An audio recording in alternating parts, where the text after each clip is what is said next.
నీవు ఉండలేవయ్యా, ఆరాధించక నేను ఉండలేనయ్యా.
నీ మేలకు అలవాటయ్యే నీ పాదము వదలాకుంది నీకిష్టమైన గాలి కనుగొండి నీతో చేరి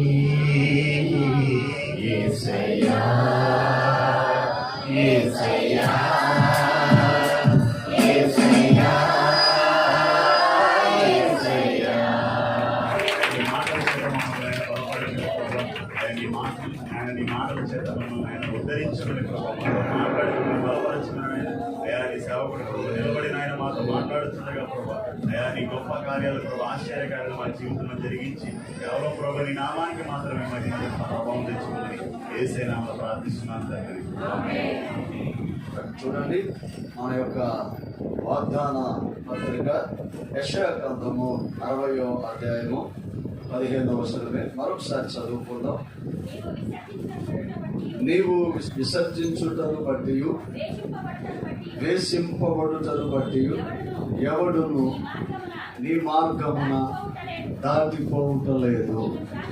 నిన్ను శాశ్వత శోభాతిశయముగాను బహుతరములకు సంతోష కారణముగా చేసేదను అంటాడు కదా. నీ విసర్జించుటను బట్టి, నేను ద్వేషించుటను బట్టి నువ్వు నష్టపోవు. చాలాసార్లు అవమానాలు, నిందలు, వేదనను అనుభవిస్తూ వచ్చారు. ప్రియ దేవుని బిడ్డారా, నా మాటలు చాలా జాగ్రత్తగా గమనించాలి. విసర్జించబడ్డాం, నెట్టివేయబడ్డాం, అవమానపరచబడ్డాం, గాయాలు పాలయ్యాం. దేవుని కృప మనతో కూడా ఉన్నది. దైవ సన్నిధిలో మనం ఉన్నాం. దేవుని యొక్క ప్రకాశవంతమైన వెలుగు మన మీద ఉదయిస్తూ ఉంది. ఆయన అగ్ని, ఆయన పరిశుద్ధుడు. ఆయన నిలబడితే ఎవడను తాలుకోలేడు. నీ ఆలోచనలు సంకుచితంగా ఉంటాయి, నీ దర్శనాలు సంకుచితంగా ఉంటాయి, నీ ప్రవర్తన లోక సంబంధంగా ఉంటుంది. నీ కోరికలు ఈ లోకానిలో నువ్వు చూసిన వాటిలో లోబడి కోరుకుంటూ ఉంటావు. ఎందుకంటే ప్రపంచం నీకు తెలియదు.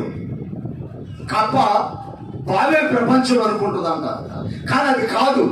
నీవేమనుకుంటావు అంటే ఈ పరిసరాలు, ఈ పట్టణము, నీవు చూసిన ప్రజలు, మనుషులు, బంధువులు, ఈ సొసైటీ ఇదే అనుకుంటున్నావు. ఇది కాదు. దేవుని చిత్తము నీ పట్ల వేరుగా ఉన్నది. దేవుని ప్రణాళిక నీ పట్ల వేరుగా ఉంది. దైవికమైన దర్శనము నీ పట్ల వేరుగా ఉన్నది. మనం అల్పమైన మనుషులం. శాశ్వతమైన ఈ లోకంలో శాశ్వత ఆశీర్వాదాలు పొందుకోవడానికి నిన్ను పిలిచావు, లేక నిన్ను దేవుడు వెనుకున్నాడు. ప్రియ దేవుని బిడ్డారా, నీ పరిచర్య వేరే, నీ పని వేరే. దేవుడు ఒక ప్రణాళిక లేకుండా దేవుడు నేను ఇక్కడికి పిలవలేదు. కూర్చొని దేవుని వాక్యం నీ వెళ్ళి ఆకాశం ఎదురు వైపు చూస్తూ ఆశీర్వాదాల కోసం ఎదురు చూడటం కోసం దేవుడు నిన్ను పిలవలేదు. ప్రియ దేవుని బిడ్డారా, దేవుని కృప నీతో కూడా ఉన్నది. అందుకే అంట మొదటి రాత్రి మనం నేర్చుకున్నాం, నువ్వు లే, నువ్వు చూడు, నువ్వు ఉప్పొంగు. ఎందుకు ఈ 3 మాటలు దేవుడు మనతో మాట్లాడుతూ వచ్చాడంటే, దైవిక దర్శనాలు చూడలేక ఆత్మీయ నిద్రలో ఉన్నారు కొంతమంది. ఏదో వస్తున్నాం, తింటున్నాం, ఉంటున్నాం, ఈ పూటకి ఇది సరిపోతుందిలే అనేది కాదు.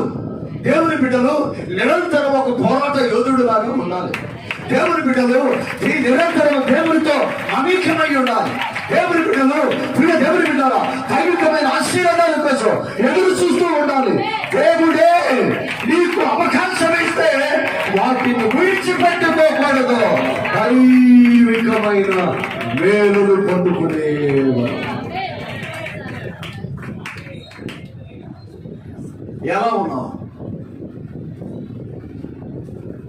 ఎలా ఉన్నా దేవుడు నిన్ను ప్రేమించాడు. ఈ 2022 సంవత్సరం దేవుడు నీకు అనుగ్రహించాడు. మారినవి, సంవత్సరం మారింది, క్యాలెండర్ మారింది, వాగ్దానం మారింది. కానీ దేవుడు నీ నుంచి ఆశిస్తున్నది నీలో మార్పు నేను ఎక్స్పెక్ట్ చేస్తూ ఉన్నాడు. ఆయన ఉద్దేశం గత సంవత్సరం లాగా నిన్ను ఉంచాలనేది కాదు. ఆయన ఉద్దేశం గతంలో వలె నీ జీవితం శ్రమల పాలు చేయాలనేది దైవుని యొక్క ఉద్దేశం కానే కాదు. మనము పరిశుద్ధాత్మతో నింపబడి ఉన్నా. ప్రియ దేవుని బిడ్డారా, విశ్వాసంతో నీవు నిలబడి ఉంటే నీ జీవితంలో ఏ పదవ లేకుండా దేవుడి ఆశీర్వాద కారణంగా నేను ప్రియ దేవుని బిడ్డ లెగాలి, అది చూడాలి, ఉప్పొంగేలాగా దేవుడు నీ జీవితంలో ఆశీర్వాదాలు కుమ్మరించబోతూ ఉన్నాడు. మారటము అంటే మన జీవితంలో ఒక నిబంధన మార్చుకోవాలి. ఈ సంవత్సరంలో నేను దేవుని కోసం ఏం చేయాలి? ప్రమోషన్ ఇష్టమా, డిమోషన్ ఇష్టమా? అంటే నాతో ఉన్నారా? 2022 ప్రమోషనా, డిమోషనా? ప్రమోషనేనా? ఆమె హల్లెలూయా. ఈ సంవత్సరం దేవుడు నాకు ఇచ్చిన ప్రమోషన్. ఆమె ఒకవేళ ప్రమోట్ చేయకపోతే, ప్రమోషన్ ఇవ్వకపోతే నువ్వు ఎక్కడ ఆగిపోవాలి? 2021 31 రాత్రితో నువ్వు ఆగిపోవాలి. కానీ దేవుడు నీకు ప్రమోషన్ ఇచ్చాడు అంటే నువ్వు ప్రమోట్ అయ్యావు. 4th క్లాస్ నుంచి 5th క్లాస్కి అయినట్టుగా, 9th క్లాస్ నుంచి 10th క్లాస్కి అయినట్టుగా, ఫస్ట్ ఇయర్ నుంచి 2nd ఇయర్కి అయినట్లుగా నువ్వు ప్రమోట్ అయ్యావు. ఒకవేళ సేమ్ క్లాస్ లో కూర్చోబెడితే నీ పరిస్థితి ఏంటి? సేమ్ క్లాస్ లో కూర్చోబెడితే నీ ఆలోచన ఏంటి? సేమ్ క్లాస్ లో కూర్చోమంటే నువ్వెంత నొచ్చుకుంటావు? ప్రియ దేవుని బిడ్డ, దేవుని ఉద్దేశం నిన్ను సేమ్ క్లాస్ లో కూర్చోబెట్టడానికి ఆయన ఇష్టపడలేదు కనుక ఈ ఉదయకాలాన్ని దేవుడు మాట్లాడుతున్నాడు. ప్రియ దేవుని బిడ్డ, దేవుడు మారలేదు, కానీ మార్పునందుని జీవితంలో మారని దేవుడు, మారని పరిపూర్ణమైన ఆశీర్వాదాలు నీకు ఇవ్వడానికి ఆయన ఇష్టపడుతున్నాడు. ప్రియ దేవుని బిడ్డారా, ఒక మార్పు నెలలు, సంవత్సరాలు, వారాలు, క్యాలెండర్, వాగ్దానాలు మారని. ఇప్పుడు ఆ వాగ్దానాలు స్వతంత్రించుకునేటప్పుడు నీవు సిద్ధపడాలి. ఆ కిందకు వచ్చిన తర్వాత నీ కోసం ఏమేమి దాచిపెట్టున్నాడో దేవుడు మాట్లాడుతున్నాడు. చదవండి. సముద్ర వ్యాపారము నీ వైపు త్రిప్పబడును, జనముల ఐశ్వర్యము నీ యొద్దకు వచ్చును. ప్రియ దేవుని బిడ్డలారా, నువ్వు లెగిస్తే, నువ్వు చూస్తే, దేవుని కోసం నిలబడితే దేవుడు నీతో మాట్లాడుతున్నాడు. నీకు సముద్ర వ్యాపారం నీ వైపు త్రిప్పబడును. ప్రియ దేవుని బిడ్డలారా, అంటే ఒక సముద్ర వ్యాపారమే కాదు, ఈ లోకంలో ఒకవేళ సముద్రంలో నువ్వు పనిచేయకపోవచ్చు, కానీ నువ్వు ఎక్కడెక్కడో పనిచేస్తున్నావు. నువ్వు ఏ చేతితో, ఏ ఉద్యోగంలో, ఏ వ్యాపారంలో చేస్తూ ఉన్నావు. దేవుడు నీతో మాట్లాడుతున్నాడు. నువ్వు లెగిస్తే, నీవు చూస్తే నీ కోసం దాచిపెట్టిన ఆశీర్వాదాలు అది నీ వైపు తిప్పుతా. దేవుడు ఆశీర్వాదాలు నీ వైపు తిప్పుతాడు, ఆరోగ్యం నీ వైపు తిప్పుతాడు, కృప నీ వైపు తిప్పుతాడు. నీకు కావలసినవే నీ దగ్గర తీసుకుని వస్తాడు. సముద్ర వ్యాపారము నీ వైపు తిప్పబడను, జనముల ఐశ్వర్యము నీ వద్దకు వచ్చును. శ్రమలు, వేదనలు, దుఃఖము అనుభవిస్తూ మనం ఇక్కడికి వచ్చాం.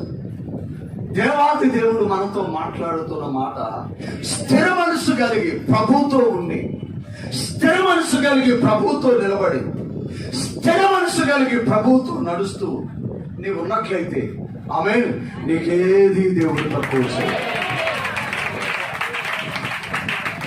జనముల ఐశ్వర్యము నీ తట్టు తిప్పబడను, అంటే భూమి మీద చేస్తున్న ఐశ్వర్యము నీ తట్టు తిప్పబడను, సముద్రము ఐశ్వర్యము నీ తట్టు తిప్పబడను. నీవు లెగిస్తే, నీవు చూస్తే. 10వ వచనంలో అద్భుతమైన ఒక మాట చూడమ్మా, చాలా జాగ్రత్తగా మాటలు గమనించాడు. ప్రియ దేవుని బిడ్డారా, ఈ ఉదయకాలం మనతో కూడా దేవుడు ఉన్నాడు. నీ పాలవాడు అన్యుడు, నీ తాపీ మేస్త్రి అన్యుడు, నీ కరెంటు వాడు అన్యుడు, నీకు పచారి సరుకులు ఇచ్చేవాడు అన్యుడు,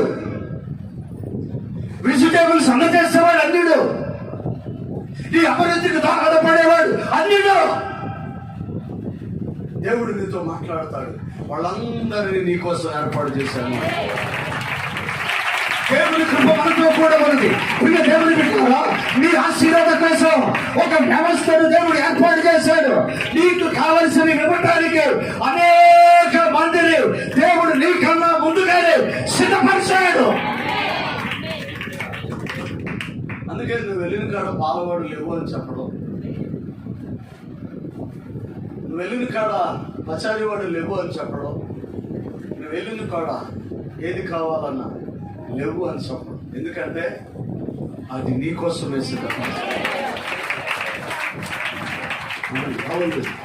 దేవుని బిడ్డ, ఎక్కడైనా ఏదైనా నీకు సంబంధించింది నీకు దొరకలేదు అంటే నీవు దేవుని యొక్క ఏర్పాట్లో లేవు. ఎక్కడైనా ఏదైనా నీవు పొందుకోలేదంటే నీవు దేవుని చిత్తానికి లోపడలేదు.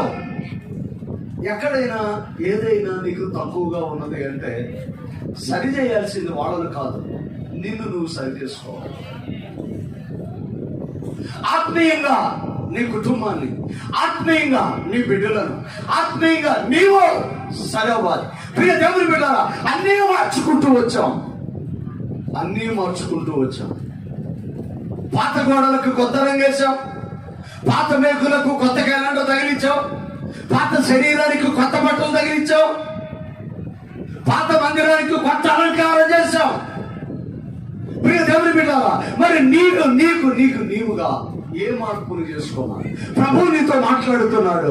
నీలో ఉన్న వ్యతిరేకతలు తీసివేసుకుంటే నీ వైపు తిప్పటానికి అనేక మందిని దేవుడు ఏర్పాటు చేశాడు. దేవుని సేవకు వచ్చిన తర్వాత నాకండి ఏదైనా లోబడితే దేవుని దగ్గర లోబడచ్చు, దేవుని దగ్గర లోబడితే మనుషుల దగ్గర లోబడే పని, దేవుని దగ్గర లోబడితే అందరూ నీకు లోబడతారు. దేవుని దగ్గర లోబడితే ఒక్కడి దగ్గర లోబడితే చాలు. ఆమె అంతే కదా. దేవుని దగ్గర ఆళ్ళ దగ్గరికి వెళ్ళి చేతులు తప్ప, ఇళ్ళ దగ్గరికి వెళ్ళి తల ఉంచడం, ఆళ్ళ దగ్గరికి వెళ్ళి సాష్టాంగ పడటం, ఆళ్ళ దగ్గరికి వెళ్ళి చేతులు కట్టుకుని నిలబడతాం, ఆళ్ళ దగ్గరికి వెళ్ళి ఆడేదో ఇస్తాడేమోనని ఇచ్చే వరకు గుమ్మం దగ్గర నిలబడే దాని కన్నా యేసయ్య దగ్గర నీవు లోబడితే, యేసయ్య దగ్గర తల ఉంచితే, యేసయ్య దగ్గర మోకరిస్తూ, యేసయ్య దగ్గరకు సాష్టాంగ పడితే, నువ్వు ఎవరెవరి దగ్గరికి అయితే లోపడుతున్నావో వాళ్ళందరూ నీకు లోపడేలాగా నువ్వు చేస్తారు. నమ్మిన వారి సభ్యులతో మార్పు నొందుదాం. మార్పు అందరూ మారాలని కోరుకుంటాం కదా. వాళ్ళు అలాగే ఉన్నా, అది అలాగే ఉంది, ఇది ఇలాగే ఉంది, అలాగే ఉంది. ఆమె నలంలో మనకు కొంచెం ఇప్పుడు ఇల్లు నేను ఎక్కువసారి చెప్పాను, ఎప్పుడు అక్కడే ఉంటే మనకి ఇష్టం ఉండదు కదా. ఒకసారి ఇక్కడ మనం మార్పు కోరుకుంటాం కదా. అవునా? చెప్పండి అన్న, మార్పు కోరుకుంటాం కదా. దేవుడు మిమ్మల్ని నుంచి ఆయన ఎక్స్పెక్ట్ చేసేదంటే మార్పును ఎక్స్పెక్ట్ చేస్తాడు. మార్పు కావాలి. దీవించబడాలని ఆశ ఉందా? ఆశ ఉన్న వాళ్ళలో ఎవరన్నా పెద్దవాడు ఉన్నారంటే నేను అన్నీ చెప్పడం కానివ్వండి.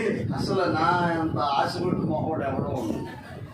అన్న ఆశ ఏంటంటే సంఘం దీవించబడాలి. నా పెద్ద ఆశ అదే.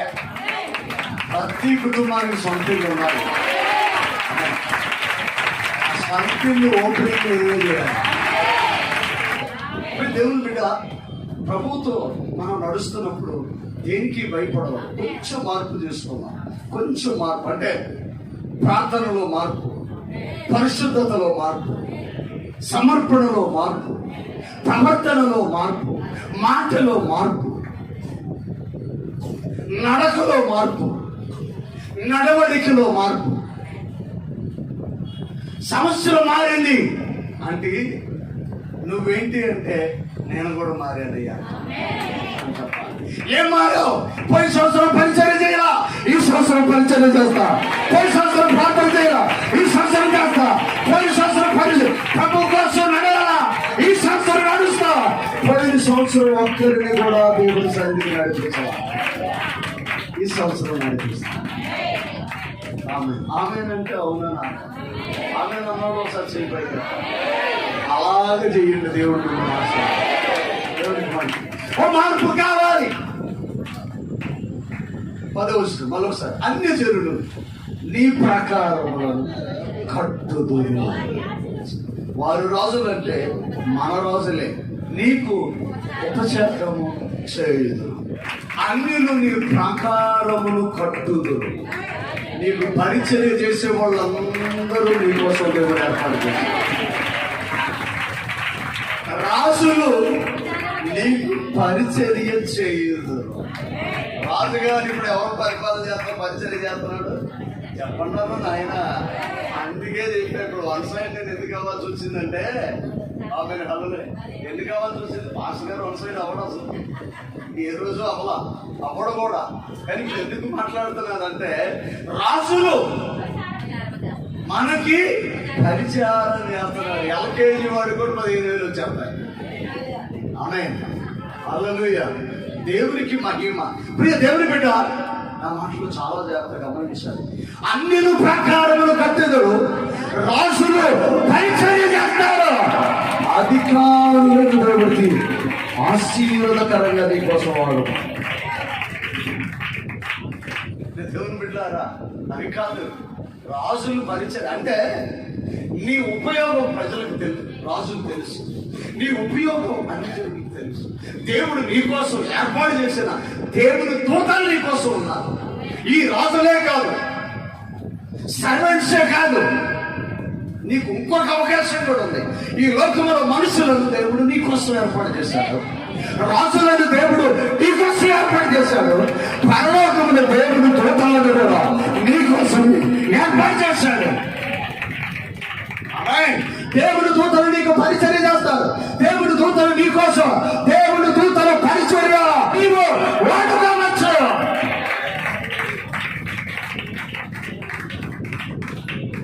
ఉదయాన్నే బ్రేక్ఫాస్ట్ పెట్టి పిల్లడికి బ్యాగ్ తగిలించి ప్రభువా నీ దూతను అడిగి తోడుగా పంపిస్తున్నారా మీ పిల్లల్ని ప్రార్థన చేసి వాడు బ్రేక్ఫాస్ట్ పెట్టి బ్యాగ్ తగిలించి వాడు తల మీద చేయబెట్టి ప్రభువా నీ దూతను వాడికి కాపుదల ఉంచు.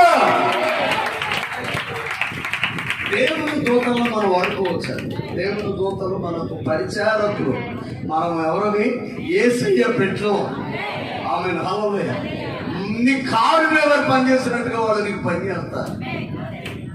నీ ఇంట్లో పని మనిషి పనిచేసినట్టుగా దేవుని దూతలు నీకు పరిచర్య చేస్తారు. కడుపు నిండా భోంచేసి తల్లి పట్టుకుని ప్రభువా నేను పడుకుంటున్నా, నీ దూతలు నాకు కాపుదల ఉంచు. 2-3 దూతలు, ఒక దూత కాళ్ళకాడ, ఒక దూత హలో మీరు పడుకునేటప్పుడు 2 దూతలు మీ దగ్గర ఉంటాయి, జాగ్రత్తగా పడుకోండి. ఈ పడకల చుట్టూ దేవుని దూతలు కాపుదల ఉంటాయి. అన్నని హల్లెలూయా. నువ్వు ఎలా పడితే అలా పడుకుంటే దెయ్యాలు వస్తాయి అక్కడ. ఆ తర్వాత బైబిల్ తల కింద పెట్టుకుని పడుకున్నా ఏం చేయలేము మనం. ఏం దాని ఏముంటుంది, బైబిల్ తల కింద పెట్టుకున్నా ఏం పడుకోలేము, ఏం చేయలేము. ఒక ఇంటికి నేను వెళ్తే గుమ్మం దగ్గర సీప్రేస్ ఉంది అడ్డంగా. యమ విశ్వాసులు అటు మన విశ్వాసులే, మామూలు కదా.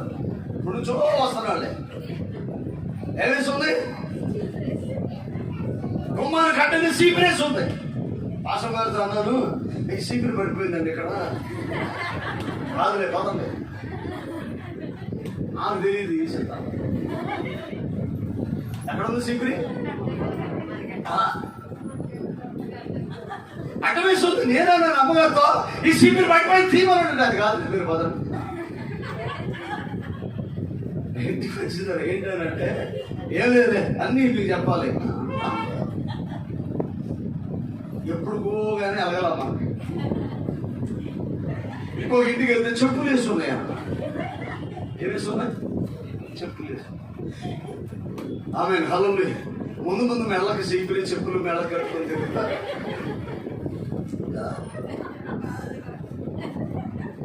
ఏదో మాస్కులు అంటున్నారు అందరూ, నాకు అర్థం కాదు. అర్థమైనా నేను ఎన్నో ఇప్పుడు ఏమి మొత్తం ఏదనుకోవాలని నేను చెప్పేది. కానీ చెప్పులు చీపుర్లు ఎక్కడేసి ఉంటాయి, ఏమవ్వదు, అదేమవ్వదు. ఆ తర్వాత హాస్పిటల్లోకి వెళ్ళిన తర్వాత కానీ బైబిల్ గుర్తురాదు. చూడండి, హాస్పిటల్లో ప్రతి బెడ్ మీద వాడి తల కింద బైబిల్ ఉంటుంది.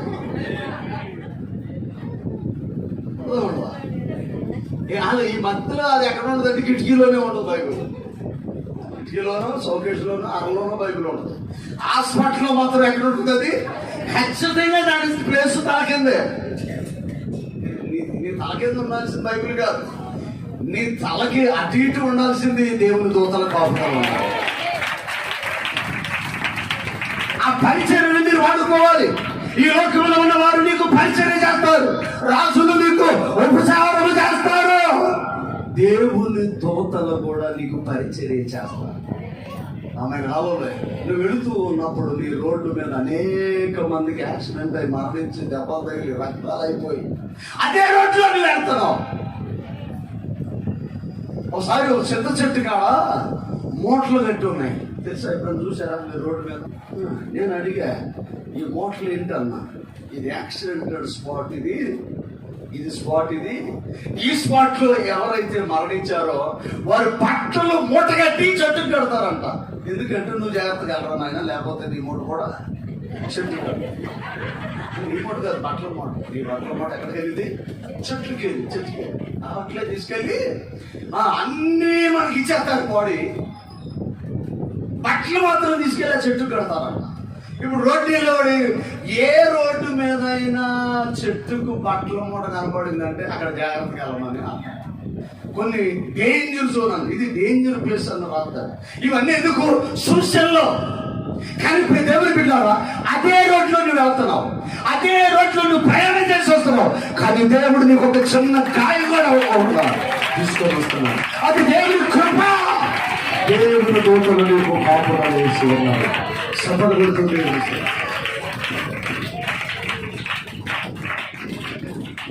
ఆయన పరిచర్యలు మనం వాడుకో. అన్ని జనులు నీకు ఉపచారం చేసేదాం, ఇది ప్రకారములను కట్టేదాం, రాజులు నీకు ఉపచారం చేసేదాం. అట్ ద సేమ్ టైం దేవుని దూతలు కూడా నీకు పరిచర్య చేస్తారు. నీ పాదాలకు రాయి తగలకుండా, నీ పాదాలకు రాయి తగలకుండా ఆయన కాపాడతాడు. రెండోది, ఈ పక్క 1000 మంది పడినా, నీ కుడి పక్క 10,000 మంది కూలినా నీ యొద్దకు రాదు. ప్రియ దేవుని బిడ్డలారా, దేవుని కాపుదల్లో మనం ఉన్నాం కనుక మనకి ఏ లోటు దేవుడు తక్కువ. ఆమె హల్లెలూయా. రాజు అన్యజనుడు దేవుని దూతల పరిచర్యను మీరు వాడుకోవాలి. ఈ 2022 సంవత్సరం ఒక నూతన మార్పును నీవు కోరుకొని ఆయన సన్నిధిలోనికి నీవు వస్తే, ఎక్కడ నీవున్నా ఆయన దూతల కాపుదలలో. ఆమె హల్లెలూయా. దేవుని చేతిలో పెట్టినప్పుడు, దేవుని చేతిలో పెట్టినప్పుడు, ఎక్కడ పెట్టినప్పుడు? దేవుని చేతిలో పెట్టినప్పుడు. దేవుని చేతిలో పెట్టినప్పుడు దేవుని దూతలు మన బిడ్డలకు కాపుదల వేస్తాయి. నీ బిడ్డల్ని కొట్టాలని చూసిన టేచర్ కూడా లేదు.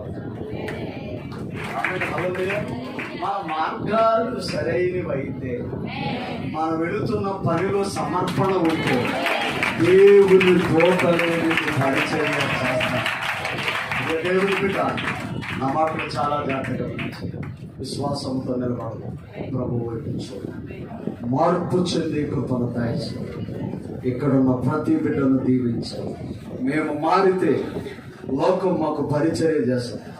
మేము మారితే రాజులు మాకు పరిచారకులుగా ఉంటారు. మేము మారితే దేవదూతలు మాకు పరిచర్య చేస్తారు. ప్రభువా, ఒక పరిపూర్ణమైన మార్పు మాలో, మా సంఘంలో, మా బిడ్డల్లో, మా కుటుంబంలో చూసే కృపను దయచేయండి. ఇక్కడున్న ప్రతి బిడ్డను దీవించి మార్పుని కోరుకున్నవారు మార్పు చెందుతూ మారని నీ కృపలో మరిసిపోయి అభివృద్ధిని వారు చూసే కృపను దయచేయండి. నిండారుగా దీవించి యేసు నామమున నడుచున్నాము తండ్రి.